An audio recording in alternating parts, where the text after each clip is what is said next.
Welcome to dotcom.builders. In this video, I will share with you how to remove a not found page with 404 error from Google Search Console.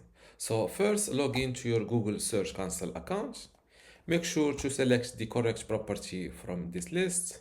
And after that, you can, if you already know your page, your not found page URL, just copy it like that. Hit copy. If you don't know the not found pages on Google search account, it's easy to find them. Just go to pages below indexing and scroll down to not found. As you see here for this website, I have 33 not found page. Click on this not found and you will see the URLs from here. And to copy it, simply click on this little copy icon, and as you see, URL copied to clipboard. After copying your not found page URL, go to removals and click on new request. Make sure to select to be on temporary removals. As you see, need to urgently remove content from Google search. Yes, click on new request.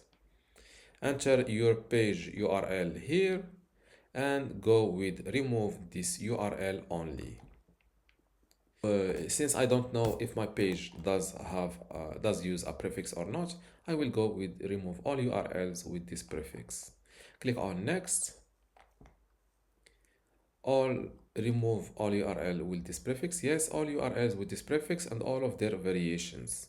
As you see, with the 3W on not, with HTTP or HTTPS will be blocked from Google Search Console about 6 months. You can cancel this at any time. Click on submit request.